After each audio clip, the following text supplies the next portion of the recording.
Good morning, students. I am Dr. Seema Singhal from MDST girls college Ambala city. आज हम जिस subject पर बात करेंगे वो है कॉस्ट अकाउंटिंग। उसका एक चैप्टर है marginal costing and break even analysis.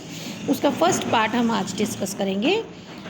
तो इसमें हम जो सीखेंगे, learning objective of this chapter क्या है। पहला है मार्जिनल कॉस्ट क्या है, meaning of marginal costing, features and characteristics of marginal costing, advantages of marginal costing, disadvantages और limitations of marginal costing, assumptions of marginal costing, absorption costing, और इन दोनों में डिफरेंस, एब्जॉर्प्शन कॉस्टिंग और मार्जिनल कॉस्टिंग में difference करेंगे। और जो मार्जिनल कॉस्टिंग के फॉर्मूलाज हैं वो थ्योरी पार्ट में हम इसमें डिस्कस करेंगे, और उसके बाद पीवी रेशो। सबसे पहले हम ये करते हैं कि मार्जिनल कॉस्ट क्या है। मार्जिनल कॉस्ट बेसिकली क्या है, एक एडिशनल यूनिट ऑफ आउटपुट की कॉस्ट है। अब additional unit of output of cost का क्या मतलब है कि मान लो हमने वेरिएबल कॉस्ट किसी भी एक प्रोडक्ट की 10 रुपये थी और हमने 1,000 यूनिट प्रोड्यूस किए, तो उसकी कॉस्ट होगी 10,000 रुपये। फिक्स्ड कॉस्ट हमें दे रखी है ऑलरेडी 5,000 रुपये, टोटल कॉस्ट हमारी 15,000 होगी।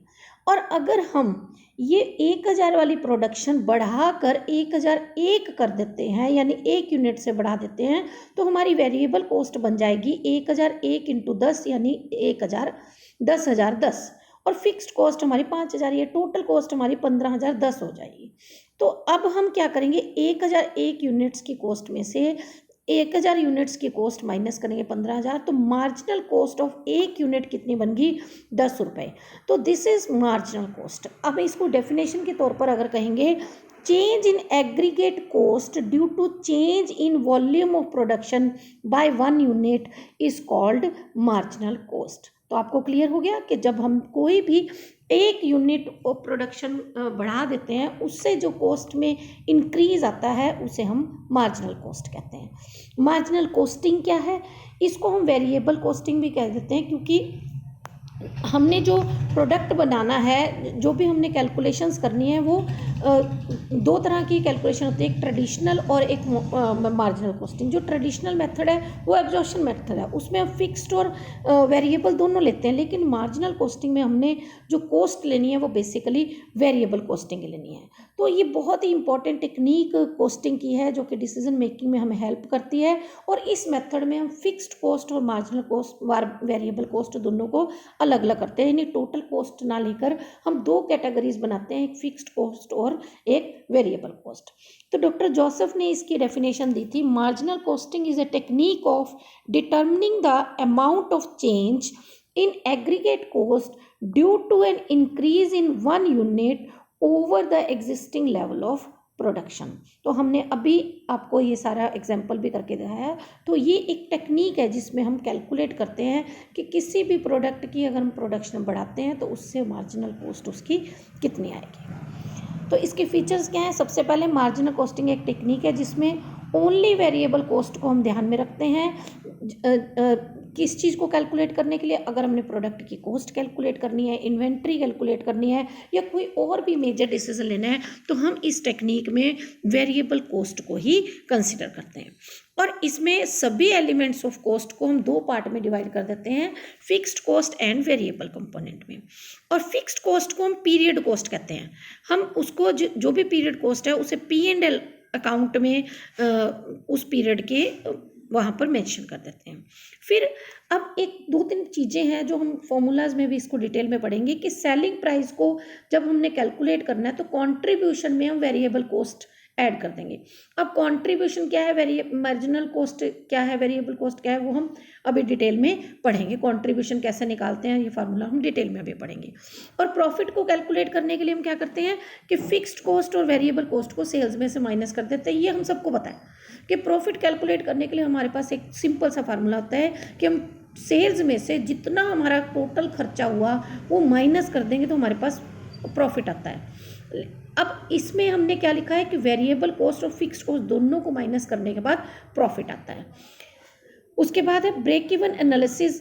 इसमें एक टेक्निक आएगी ब्रेक इवन एनालिसिस। उस एनालिसिस में क्या होता है कि जहाँ पर नो प्रॉफिट और नो लॉस, यानी हम जब प्रोडक्ट इतने सेल कर रहे हैं कि हमारी कॉस्ट कवर हो जा रही है उसमें उतनी सेल से, वो एक ऐसी सिचुएशन होती है जहाँ पर हमें ना प्रॉफिट होता है ना लॉस होता है। और ये बहुत ही इंपॉर्टेंट डिसीजन होता है मैनेजमेंट का, जो उसे हेल्प करता है कि हमें कितनी प्रोडक्शन करनी चाहिए और कितना प्रोडक्ट सेल करना चाहिए। इसके एडवांटेजेस क्या हैं, हम ये मेथड क्यों करते हैं। पहला है better knowledge of production cost. Production cost मतलब हम क्लासीफाई करते हैं, जैसे हम फिक्स्ड कॉस्ट और वेरिएबल कॉस्ट में, तो हमें प्रोडक्शन कॉस्ट का पता चल जाता है कि हमारे एक प्रोडक्ट को यूनिट बढ़ाने से कितनी कॉस्ट बढ़ेगी। और हम इसको मतलब मैनेजमेंट के पॉइंट ऑफ व्यू से देखें तो ये बहुत बेनिफिशियल है, क्योंकि वो देख लेते हैं कि एक फिक्स लेवल तक हमें खर्चे करने ही करने हैं, उससे ऊपर वाले खर्चे अगर हम प्रोडक्शन बढ़ाते चले जाएंगे तो वेरिएबल कॉस्ट बढ़ेगी, फिक्स्ड कॉस्ट सेम रहेगी। उसके बाद है इफेक्टिव कॉस्ट कंट्रोल। देखिए कॉस्ट को कंट्रोल करने के लिए हमारी क्या है कि वेरिएबल कॉस्ट को इसमें इंपॉर्टेंट पार्ट प्ले करती है। तो हम क्या करते हैं कि बहुत ही आसान हो जाता है वेरिएबल कॉस्ट और फिक्स कॉस्ट अलग अलग होने से, कि हम रिस्पॉन्सिबिलिटी फिक्स कर सकते हैं वेरिएबल कॉस्ट के लिए लोअर लेवल मैनेजमेंट की, कि आपने अगर कोई प्रोडक्ट बनाया है तो उसकी कॉस्ट कितनी है, वो ज़्यादा तो नहीं है आप मेंशन कर रहे, उसके ऊपर चेक रहेगा कि आप वेस्टेज ज़्यादा नहीं कर रहे या फिर प्रोडक्ट किस तरीके से यूज़ कर रहे हो, तो वेरिएबल कॉस्ट के लिए लोअर लेवल मैनेजमेंट के ऊपर चेक रहेगा, उनको रिपोर्ट करेंगे। और फिक्स्ड कॉस्ट का काम टॉप मैनेजमेंट का है, जैसे जिसमें बिल्डिंग मशीनरी जो फिक्स्ड चीज़ें आपने जो कि ऑल टाइम यूज़ होनी है, वो हम फिक्स्ड कॉस्ट के लिए टॉप लेवल मैनेजमेंट को रिपोर्ट करते हैं या फिर उनकी रिस्पॉन्सिबिलिटी फिक्स करते हैं।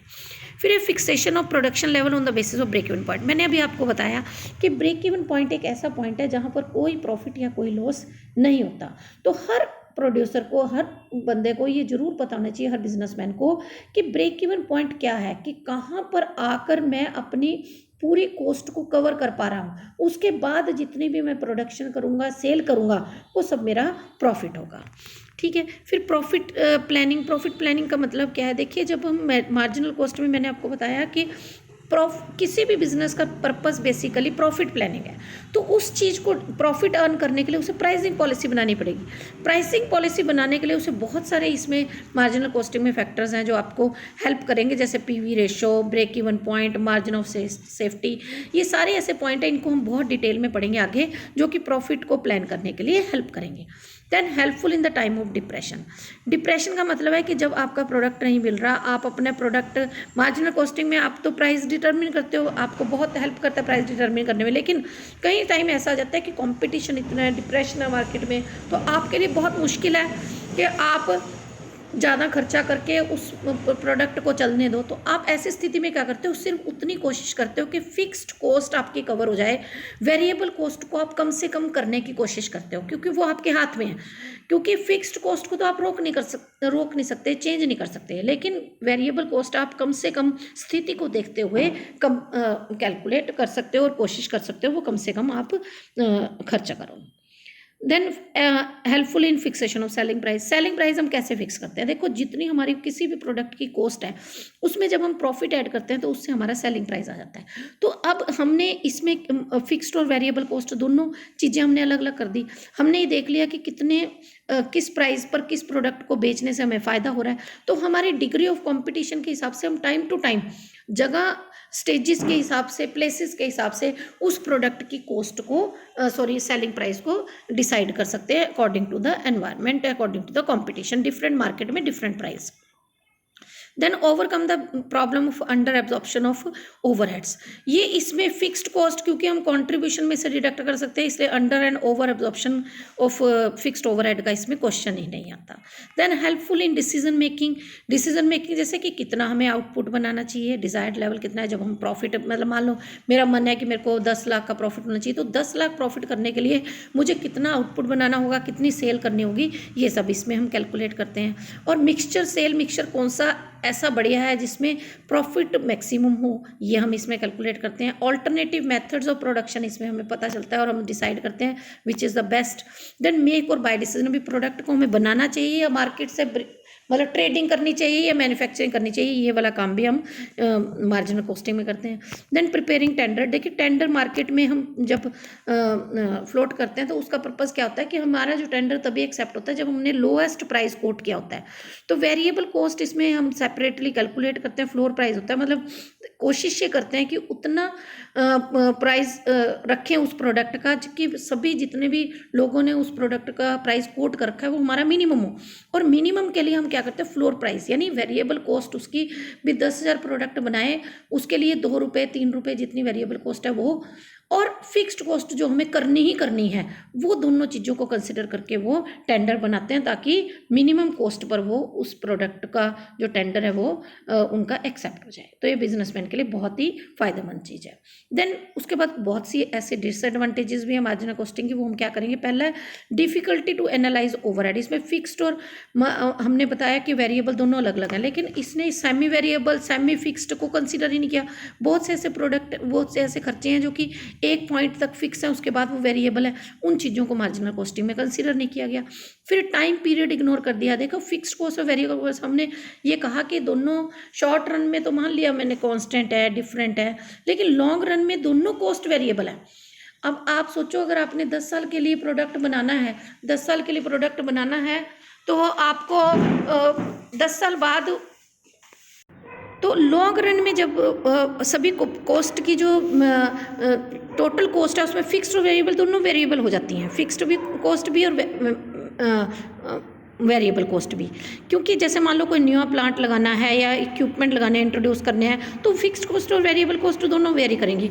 और टाइम एलिमेंट इस तरीके से भी इसमें इंपॉर्टेंट इन्होंने बिल्कुल कंसीडर नहीं किया। जैसे हमने कोई प्रोडक्शन की, हमने कहा कि हमने दोनों ने 2 यूनिट थे या 2 डिपार्टमेंट थे, उन्होंने दोनों ने प्रोडक्शन की, लेकिन दोनों ने बहुत बढ़िया प्रोडक्शन की। लेकिन अगर हमने टाइम एलिमेंट उसमें इग्नोर कर दिया कि एक ने 1 महीने में की थी, एक ने 4 महीने में की, अगर हमने टाइम एलिमेंट इग्नोर कर दिया तो पहले महीने में जिसने प्रोडक्शन सेम की है तो वो बहुत मोर प्रॉफिटेबल है देन द अदर जिसने 4 महीने में प्रोडक्शन कंप्लीट किया है। तो टाइम एलिमेंट को इसमें इग्नोर किया गया है। देन अनरियलिस्टिक एजम्पशन, इसने ये कहा है कि सेल प्राइस जो है वो सेम रहेगा सभी डिफरेंट लेवल ऑफ ऑपरेशन पर, जबकि रियल लाइफ में ऐसा नहीं होता। और difficulty in fixation of price, हम कह सकते हैं कि जैसे एक सेलिंग प्राइस को हम कॉन्ट्रीब्यूशन के बेस पर करते हैं, लेकिन सारे मेथड ऐसे नहीं होते। कॉस्ट प्लस कॉन्ट्रैक्ट में प्राइस को फिक्स करना बहुत मुश्किल है। उसमें क्या करते हैं कि जितना हमारा खर्चा होता चलेगा उसके हिसाब से हमने जितना प्रॉफिट अर्न करना है हम कॉस्ट में उतना प्रॉफिट ऐड कर देंगे। तो कॉस्ट वेरी करेगी, उसमें जरूरी नहीं है कॉस्ट जितनी हमने डिसाइड किया उतनी ही होगी। Then complete information is not given, तो इसमें क्या है कि बहुत सारी ऐसी इंफॉर्मेशन है वो मिसिंग है, जैसे फिनिश स्टॉक की, वर्क इन प्रोग्रेस की, जिसकी वजह से हम जो रिजल्ट है वो हमारे अप्रोप्रिएट नहीं है। फिर ये सिग्निफिकेंस लॉस्ट, इसमें क्या है कि कैपिटल इंटेंसिव इंडस्ट्रीज़ हैं उसमें बहुत सारा मेजर पोर्शन जो है वो टोटल कॉस्ट में फिक्स्ड का है, लेकिन मार्जिनल कॉस्टिंग मेथड में तो फिक्स्ड को ज़्यादा इंपॉर्टेंस नहीं दे रहे हैं, वो किस में दे रहे हैं, इंपॉर्टेंस दे रहे हैं वेरिएबल कॉस्ट को। तो ऐसी इंडस्ट्रीज़ में इसकी मार्जिनल कॉस्टिंग इतनी वैल्यू नहीं है। Then problem of variable overhead, ये जो under and over absorption of fixed overhead है, ये और ऐसी प्रॉब्लम हमारी वेरिएबल ओवरहेड की भी है, लेकिन ये इसमें कंसीडर किया ही नहीं जाता। ठीक है। फिर है सेल्स ओरिएंटेड। सेल्स ओरिएंटेड का मतलब है जो बिजनेस, अब ऐसा जरूरी नहीं है कि हमने जो भी प्रोडक्ट बनाया हमने सेल्स ओरिएंटेड किया, लेकिन अब आप इसमें क्या है कि सेलिंग फंक्शन को इम्पोर्टेंस, हम ऐसा नहीं कर सकते कि सिर्फ सेलिंग फंक्शन को इंपॉर्टेंस देते हैं कि हमने कितना सेल करना है, सेल ओरिएंटेड है सेल, लेकिन हमें प्रोडक्शन ओरिएंटेशन भी देखनी पड़ती है और प्रोडक्शन को भी हमें प्रॉपर इंपॉर्टेंस देनी पड़ती है, क्योंकि प्रोडक्शन अगर सही है तभी हम प्रॉफिट अर्न कर सकते हैं, ओनली सेल्स के बारे में सोचकर प्रॉफिट नहीं अर्न कर सकते। नेक्स्ट पॉइंट है हमारा अनरिलायबल स्टॉक वैल्यूएशन। अब देखो अंडर स्टॉक मार्जिनल कॉस्टिंग क्या करते हैं कि work in progress finish stock जितना भी हमने कैलकुलेट किया उसे वेरिएबल कॉस्ट पर कर लिया, फिक्स्ड कॉस्ट को हमने कंसीडर नहीं किया इसकी वैल्यूएशन निकालते वक्त, जबकि ऐसा पॉसिबल ही नहीं है। इससे तो क्या होगा कि अंडर वैल्यूएशन हो जाएगी, उस प्रोडक्ट का रेट ही कम हो जाएगा। जब हमने फिक्स्ड कॉस्ट ऐड ही नहीं की तो हमारी कॉस्ट ऑफ जो फिनिश प्रोडक्ट है उसमें जो कैलकुलेशन करके आया वो हमने वैल्यू ही कम कर दिया उसको, उसमें फिक्स्ड कॉस्ट ऐड ही नहीं की है, तो ये अनरिलायबल है, ये ऐसा पॉसिबल ही नहीं है। देन ऑटोमेशन, आजकल क्या होता है कि ऑटोमेशन का टाइम है तो हम ऑटोमेशन की वजह से अब ऑटोमेशन में अगर हम करेंगे तो इसका मतलब फिक्स्ड कॉस्ट बढ़ती चली जाएगी। अब जब फिक्स्ड कॉस्ट बढ़ेगी तो इसका मतलब कॉस्ट भी बढ़नी चाहिए, लेकिन मार्जिनल कॉस्टिंग में हमने फिक्स्ड कॉस्ट में इंक्रीज है उसे इग्नोर कर दिया। हमने तो कहा फिक्स्ड कॉस्ट कांस्टेंट है, तो इसका मतलब जो कॉस्टिंग सिस्टम है वो इफेक्टिव नहीं है, वो बढ़िया नहीं है, तो ये इसकी बहुत बड़ी ड्रॉबैक है। उसके बाद एब्जॉर्प्शन कॉस्टिंग, जैसे हमने मार्जिनल कॉस्टिंग किया, उसके बाद हमारे पास आता है एब्जॉर्प्शन कॉस्टिंग, या इसे हम ट्रेडिशनल कॉस्टिंग भी कहते हैं। ये टोटल कॉस्ट टेक्निक है। जैसे अभी हमने मार्जिनल कॉस्टिंग में किया कि हमने सिर्फ वेरिएबल कॉस्ट को मेन इंपॉर्टेंस दी, उसी को कंसीडर किया, लेकिन इसमें वेरिएबल और फिक्स्ड कॉस्ट दोनों को प्रोडक्ट कॉस्ट लेते हैं और इसे फुल कॉस्टिंग टेक्निक भी कहते हैं। मतलब दोनों में मार्जिनल कॉस्ट कहीं कहते हैं कि बेटर है, दूसरे कहते हैं एब्जॉर्प्शन कॉस्ट बेटर है, लेकिन जब हम इसका डिफरेंस देखेंगे तो हम मानेंगे कि दोनों में से बेटर कौन है। एब्जॉर्प्शन कॉस्टिंग आपको क्लियर कर दिया कि ऑल मैन्युफैक्चरिंग कॉस्ट जिसमें फिक्स्ड एंड वेरिएबल दोनों कॉस्ट ली जा रही हैं एज ए प्रोडक्ट कॉस्ट, उसे हम एब्जॉर्प्शन कॉस्ट कहेंगे। और जो मार्जिनल कॉस्टिंग है वो जहाँ पर वेरिएबल मैन्युफैक्चरिंग कॉस्ट ली जाती है एज ए प्रोडक्ट कॉस्ट, और जो फिक्स्ड मैन्युफैक्चरिंग ओवरहेड है उसे हम पीरियड कॉस्ट लेते हैं, उसे हम मार्जिनल कॉस्ट कहते हैं। तो ये परफॉर्मा है एब्जॉर्प्शन कॉस्टिंग का। देखिए परफॉर्मे को अगर हम सिंपल पॉइंट ऑफ देखें, सेल्स में से हमने सारी वेरिएबल और फिक्स्ड कॉस्ट माइनस कर दी, ठीक है, तो हमारे पास क्या आ जाएगा, कॉस्ट ऑफ गुड्स मैन्युफैक्चर्ड। उसके बाद ओपनिंग स्टॉक ऐड कर दिया, cost of goods available for sale, less closing stock कर दिया, कॉस्ट ऑफ गुड्स सोल्ड। मतलब अगर आप इस एब्जॉर्प्शन कॉस्टिंग का मतलब सोचो, हमने ट्रेडिंग एंड P&L अकाउंट जैसे बनाते हैं ना उस टाइप से, लेकिन हमने इसे टी फॉर्म में बनाया हुआ है। हम इसमें under absorption of factory overhead कर देते हैं, add over absorption of factory overhead कर देते हैं, तो हमारे पास cost of goods sold at actual आ जाता है। उसके बाद ग्रॉस प्रॉफिट, उसमें से सेलिंग डिस्ट्रीब्यूशन एक्सपेंसेस माइनस करेंगे, फिक्स्ड और वेरिएबल दोनों, तो हमारे पास प्रॉफिट आ गया। ये तो मेथड हम +1 से ये सब चीज़ें करते आ रहे हैं कि सेल्स में से जितने भी हमारे टोटल कॉस्ट है वो माइनस करेंगे, ओपनिंग ऐड करेंगे, क्लोजिंग माइनस करेंगे, और जितने भी सेलिंग एंड डिस्ट्रीब्यूशन एक्सपेंसेस है वो सारे माइनस करेंगे, हमारे पास प्रॉफिट आ जाएगा। ये हम करते आ रहे हैं, ये एब्जॉर्प्शन कॉस्टिंग है, ये क्लियर है, हमें इसमें कोई डाउट नहीं है। लेकिन दूसरा परफॉर्मा मार्जिनल कॉस्टिंग है, ये थोड़ा अलग है। इसमें क्या करते हैं कि सेल्स में से हम क्या माइनस करते हैं, marginal cost of production. Marginal cost में क्या आएगा, ओपनिंग स्टॉक, प्रोडक्शन कॉस्ट, और लेस करेंगे इसमें से क्लोजिंग स्टॉक, तो हमारे पास मार्जिनल कॉस्ट ऑफ प्रोडक्शन आ जाएगी। अब हमने इसमें ऐड करने हैं सेलिंग एंड डिस्ट्रीब्यूशन कॉस्ट, तो हमारे पास मार्जिनल कॉस्ट ऑफ सेल्स आ जाएगी। लेकिन इसमें हमने ध्यान क्या रखना है, जो ये सेलिंग डिस्ट्रीब्यूशन लिया, जो हमारे बाकी खर्चे लिए प्रोडक्शन, ये सारे हमने वेरिएबल लिए, हमने फिक्स्ड खर्चे नहीं लिए। इसे हम कहते हैं मार्जिनल कॉस्ट ऑफ सेल्स। ये जितना भी खर्चा आया मार्जिनल कॉस्ट यानी वेरिएबल कॉस्ट, ये हम सेल्स में से माइनस करेंगे, इसे हम कहते हैं S-V। इसे वेरिएबल कॉस्ट भी कहते हैं, मार्जिनल कॉस्ट ऑफ सेल्स भी कहते हैं। माइनस किया तो इन दोनों को माइनस करने के बाद जो हमारे पास आया उसे कहते हैं कॉन्ट्रीब्यूशन, और कॉन्ट्रीब्यूशन में से जब हम माइनस करेंगे फिक्स्ड कॉस्ट तो हमारे पास प्रॉफिट आया। तो पिछले मेथड और इस मेथड में क्या फ़र्क है, उसमें हमने फिक्स्ड और वेरिएबल दोनों ऊपर ही माइनस कर दी थी, यहाँ पर पहले हम फिक्स्ड वेरिएबल माइनस करते हैं, कॉन्ट्रीब्यूशन आता है, फिर फिक्स्ड माइनस करते हैं तो प्रॉफिट आता है। तो इसका एग्जांपल भी हम ले सकते हैं, जैसे प्रोडक्शन दे रखी है, सेल्स दे रखी है 1000 यूनिट की, सेल्स पर यूनिट दे रखा है, डायरेक्ट मटेरियल दे रखा है, डायरेक्ट लेबर कॉस्ट दे रखी है, फैक्ट्री ओवरहेड दोनों दे रखे हैं, सेलिंग ओवरहेड दे रखे हैं। तो हमें इन दोनों मेथड से, एब्जॉर्प्शन कॉस्टिंग से और मार्जिनल कॉस्टिंग से ये कैलकुलेट करना है और बताना है दोनों की इनकम में क्या फ़र्क है। अब आप ये देखिए एब्जॉर्प्शन कॉस्टिंग में क्या किया, सेल्स हमारी क्या है 80,000 यूनिट्स की है, ठीक है, ये 80,000 यूनिट की सेल है ना, और सेलिंग प्राइस है 15 रुपये, तो हमने 80,000 15 12 लाख हो गया। अब हमने कॉस्ट ऑफ गुड्स मैन्युफैक्चर, सारे जितने भी फिक्स्ड और वेरिएबल खर्चे थे वो हमने इसमें से माइनस किए, सेलिंग डिस्ट्रीब्यूशन से पहले वाले ग्रॉस प्रॉफिट वाले, आपको पता है ट्रेडिंग एंड P&L में डालते हैं। डायरेक्ट मटेरियल इसमें लिया, देखिए इसमें आपको क्या दे रखा है, direct material, direct labour, factory overhead आपने वेरिएबल और फिक्स्ड दोनों लेने हैं, फैक्ट्री ओवरहेड वेरिएबल फिक्स, ये दोनों हमारे 9 लाख हो गए। अब हमने क्या करना है, इन 9 लाख रुपए में से क्लोजिंग स्टॉक, अब आपको ये देखना है कि क्लोजिंग स्टॉक यहाँ नहीं दे रखा था, लेकिन हमने खुद कैलकुलेट करना है। प्रोडक्शन आपने 1 लाख की लेकिन 80,000 यूनिट्स आपने बेचे, तो इसका मतलब 20,000 यूनिट्स आपकी क्लोजिंग स्टॉक है। तो आपने क्या करना है, 20,000 बाय 1 लाख, यानी 1 लाख की कॉस्ट कितनी है 9 लाख, तो 20,000 यूनिट की कितनी होगी, वो 1,80,000 आई। तो अब हमारे पास सेल्स में से हमने ये माइनस कर दिया 7,20,000, आपके पास आ गया ग्रोस प्रॉफिट। ग्रॉस प्रॉफिट में से सेलिंग डिस्ट्रीब्यूशन एक्सपेंसेस माइनस करेंगे तो आपके पास आ जाएगा नेट प्रॉफिट। तो ये मेथड सिंपल है जो हम अभी तक करते आ रहे हैं। अब इसी को हम मार्जिनल कॉस्टिंग में करेंगे। पहला पॉइंट तो सेम है, सेल्स हमने 80,015 करी, ठीक है, ओके। अब वेरिएबल कॉस्ट में क्या क्या आएगा, पहले डायरेक्ट मटेरियल, डायरेक्ट लेबर, उसमें हमने फैक्ट्री ओवरहेड दोनों लिए थे, वेरिएबल और फिक्स, 1 लाख और 2.5 लाख। यहाँ हमने जो लेने हैं वो सिर्फ 1 लाख लेने हैं, वो भी वेरिएबल। ये ऐड करके आपका 6,50,000 आ गया। अब इसके ऊपर हम क्लोजिंग स्टॉक की वैल्यू निकाल लेंगे, 20,000 बटा 1 लाख इंटू 6 लाख, यानी 1 लाख की वैल्यू 6,50,000 है, तो 20,000 की कितनी होगी, वो 1,30,000 आई। अब आप देखिए दोनों में डिफरेंस कितना है, यहाँ क्लोजिंग स्टॉक आपका 1,80,000 आया था, यहाँ क्लोजिंग स्टॉक आपका 1,30,000 आया, तो यहाँ अंडर वैल्यूएशन होगी क्लोजिंग स्टॉक, क्योंकि इसमें हमने फिक्स्ड ओवरहेड को कंसीडर ही नहीं किया।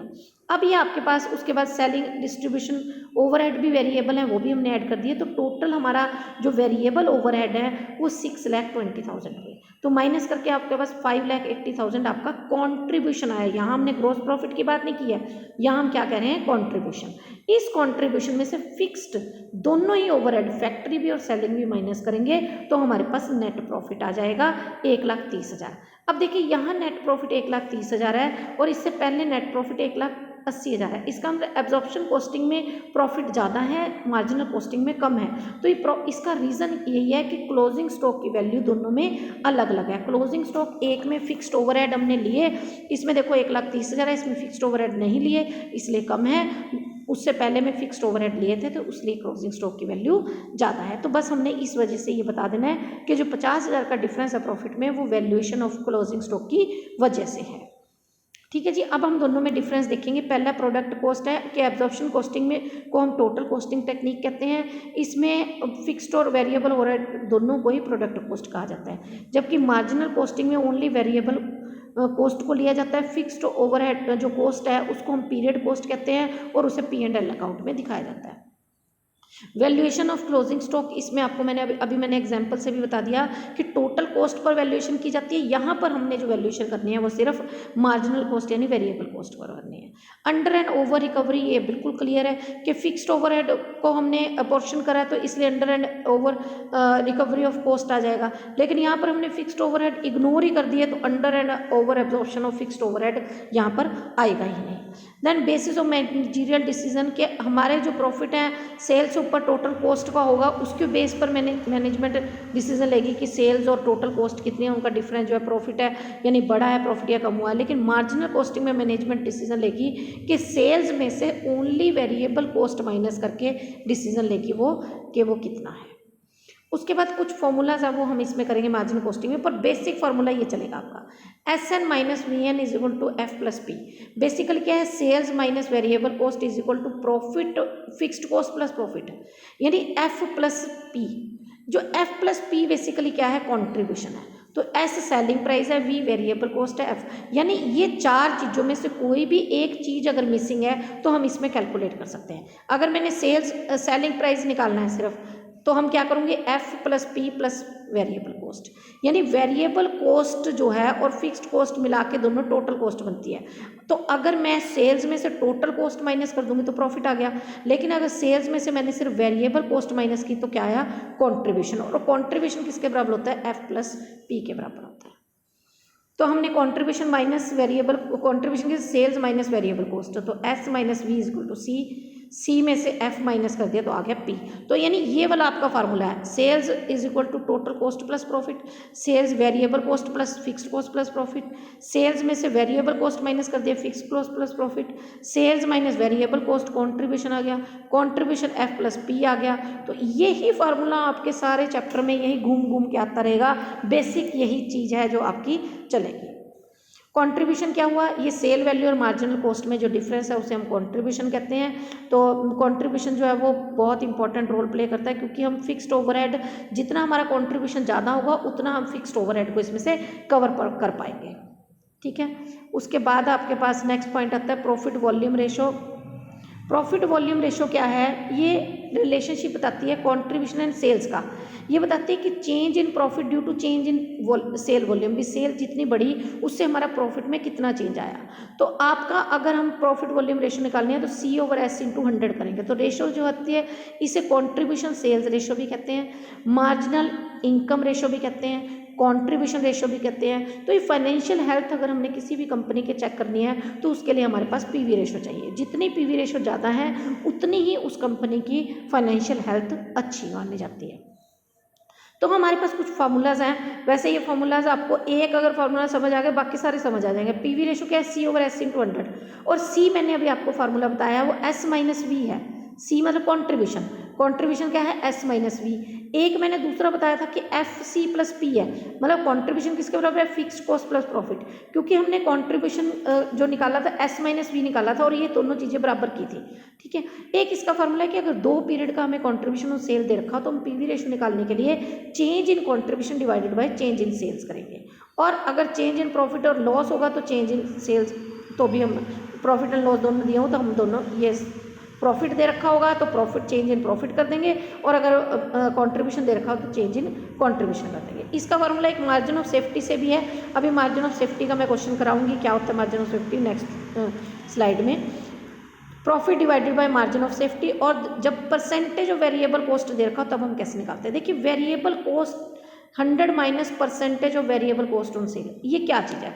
अब देखो वेरिएबल कॉस्ट क्या होता है कि सेल्स का कुछ परसेंट हमारी वेरिएबल कॉस्ट है। मान लो सेल्स आपकी 100 रुपये है और 60 रुपये आपकी वेरिएबल कॉस्ट है, तो 60 रुपये अगर आपकी वेरिएबल कॉस्ट है तो आपकी प्रॉफिट कॉन्ट्रीब्यूशन कितना आ गया 40। तो यानी अगर हम 100 में से percentage of variable cost on sales यानी V/S को माइनस कर देंगे तो आपकी पीवी रेशो आ जाएगी। तो अगर आपको कहीं पर डायरेक्ट वेरिएबल कॉस्ट रेशो दे रखी है तो आपको 100 में से माइनस कर दोगे तो आपके पास पीवी रेशो आ जाएगी। तो जैसे हमने एक एग्जांपल भी लिया है कि sales is 100 and variable cost is 60% of sales, तो हमने पीवी रेशो निकालनी है। तो कंट्रीब्यूशन देखिए अगर सेल्स 100 है 60% ऑफ सेल मतलब VC वेरिएबल कॉस्ट 60 होगी, तो कंट्रीब्यूशन आपका 40 हो गया, तो हमारा क्या होगा 40/100 40%। हम डायरेक्ट निकालना चाहे तो डायरेक्ट निकाल देंगे, 100 में से 40% 60% दे रखा तो वो माइनस कर दिया तो आपके पास 40% आ गया। तो दोनों तरीक़ों से ठीक है, चाहे आप इसको VC निकाल के 60 100 का ये 60 ऐसे निकाल लो, चाहे दूसरे तरीके से निकालते, दोनों तरीक़ों से आपका हो सकता है, कोई प्रॉब्लम वाली बात नहीं है। एडवांटेजेस क्या है, सबसे पीवी रेशो को हम ब्रेक इवन पॉइंट निकालने के लिए कैलकुलेट करते हैं, बहुत से लेवल्स पर आपकी प्रॉफिट कितना होगा ये कैलकुलेट करने के लिए करते हैं, और हम ये देखते हैं कि डिज़ायर्ड प्रॉफिट अगर हमें चाहिए उसके लिए भी हमें कितनी सेल करनी पड़ेगी उसके लिए पीवी रेशो का यूज़ होगा, और डिफरेंट प्रोडक्ट की प्रॉफिटेबिलिटी चेक करनी हो प्रोसेस में डिपार्टमेंट में, इसके लिए हम पीवी रेशो का ही यूज़ करते हैं। इसके लिमिटेशंस हैं कि कुछ क्या है, इसमें हम क्या करते हैं कि एडिशनल एक्सपेंडिचर, देखिए जो फिक्स्ड कॉस्ट है एडिशनल उसको हम इसमें कंसिडर नहीं कर रहे। कैपिटल नेचर की चीज़ों को इंक्रीज अगर आपकी बढ़ जाती हैं, कैपिटल नेचर यानी फिक्स्ड कॉस्ट बढ़ जाती है, उसको हम इसमें कंसिडर नहीं कर रहे हैं पीवी रेशो में। पीवी रेशो जो है वो excess of revenue in sales में से वेरिएबल कॉस्ट है सिर्फ, बाकी और चीज़ें बिल्कुल इसमें इग्नोर की गई हैं। पीवी रेशो सिर्फ वहाँ पर ठीक रहती है कि जहाँ पर आपने फाइनल डिसीजन देना हो और आपने प्रूव करना हो कि मतलब आपकी जो इंस्पेक्शन है वो सिर्फ वेरिएबल चीज़ों के लेकर है, फिक्स्ड कॉस्ट के बारे में जहाँ पर कंसिडरेशन नहीं है वहाँ पर आप पीवी रेशो का यूज़ कर सकते हो, अदरवाइज नहीं। ठीक है जी। उसके बाद इम्प्रूवमेंट, लेकिन अगर हम चाहें पीवी रेशो को हम इम्प्रूव कर सकते हैं, बढ़ा सकते हैं। कैसे कि हमारा पीवी रेशो का फार्मूला क्या है, C/S। C ऊपर है यानी ऊपर वाली चीज़ को अगर हम बढ़ाना चाहते हैं तो हम क्या करेंगे, वेरिएबल कॉस्ट को कम करेंगे। देखिए अगर मैं C बढ़ाना चाहती हूँ, C बढ़ाने के लिए मुझे क्या करना पड़ेगा कि 100 में से 60 की बजाय अगर 50 करूँगी तो C बढ़ जाएगा, तो मेरी पीवी रेशो बढ़ जाएगी। तो सीधी सी बात, अगर मैं वेरिएबल कॉस्ट को कम करूँगी तो मेरा पीवी रेशो बढ़ जाएगा, और मैं नीचे जो S है उसको बढ़ाऊँगी तो भी मेरा पीवी रेशो बढ़ जाएगा। और अगर हम सेल्स मिक्स बढ़ा देंगे यानी सेल ऑफ द प्रोडक्ट जिसकी हायर पीवी रेशो है तो वहाँ पर वो हमारे लिए बेनिफिशियल है, जिसका लोअर पीवी रेशो है उस प्रोडक्ट को हम बेचना कम कर देंगे, जिसकी पीवी रेशो ज़्यादा है उसको बेचना कम कर देंगे। ठीक है जी, मतलब पीवी रेशो ज़्यादा इज़ बेटर और पीवी रेशो कम है जो वो नुकसानदायक है। फिर एप्लीकेबिलिटी कहाँ पर ये पीवी रेशो यूज़ होती है, ये हमारे कुछ फॉर्मूलाज हैं। वैसे फॉर्मूले हमने डिराइव वहीं से किए हैं। अभी हमने फार्मूला किया जैसे C/S हमारा पीवी रेशो थी, तो अगर मैंने कंट्रीब्यूशन निकालना है तो सेल्स को पीवी रेशो से मल्टीप्लाई कर दूंगी। अब वेरिएबल कॉस्ट क्या था हमारा, वेरिएबल कॉस्ट हमारा S-V is equal to sales था। एस में से अगर हम सेल्स माइनस करते हैं तो वेरिएबल कॉस्ट किसका, sales minus sales into PV ratio. PV ratio क्या था, C/S, एस कट गया तो सेल्स में से पीवी रेशो कर दी तो वेरिएबल कॉस्ट आ गई। ये फार्मूले सारे एक ही हैं, इनको घुमा फिरा के हमने बना रखा है। और इसको जब हम फॉर्मूला प्रैक्टिकल क्वेश्चंस करेंगे इन सबको फार्मूला को डीपली एक्सप्लेन करेंगे। अब जैसे इसमें रिक्वायर्ड सेल है, मतलब मुझे सेल कितनी करनी चाहिए, तो मैं फिक्स्ड कॉस्ट और जितना मुझे प्रॉफिट चाहिए, जो फिक्स्ड कॉस्ट है वो तो मेरी कम हो नहीं सकती, वो तो मैंने करनी है, और जितना मैं प्रॉफिट चाहती हूँ वो लिख लिया। मेरे को इतनी अमाउंट की रिक्वायरमेंट है, उसे मैं पीवी रेशो से डिवाइड कर दूंगी तो मेरे पास सेल आ जाएगी अमाउंट में। अगर मैं कंट्रीब्यूशन से डिवाइड कर दूंगी तो मेरे पास इन यूनिट्स आ जाएगा कि कितनी सेल्स मैं करूँ। तो ये हमारे सारे पॉइंट्स जो पीवी रेशो वाले थे, ये मैंने सिर्फ अभी थ्योरेटिकल पॉइंट ऑफ व्यू से आपको फॉर्मूलाज बताए हैं, लेकिन अगर प्रैक्टिकल जब हम करेंगे तो हमें ये सारे फॉर्मूलाज बड़े अच्छी तरीके से क्लियर हो जाएंगे। ये हमारी 3rd, 4th, 5th वीडियो हमारे प्रैक्टिकल न्यूमेरिकल बेस्ड है, उसमें हम करेंगे। नेक्स्ट मेरी जो वीडियो होगी वो इसी का मार्जिनल कॉस्टिंग का सेकेंड पार्ट है, जिसमें जितना और थ्योरेटिकल पोर्शन बचा है वो हम करेंगे, और इसके थ्योरेटिकल के जितने भी क्वेश्चंस बनते हैं वो भी हम नेक्स्ट वीडियो में करेंगे। Thank you very much. Thank you students, God bless.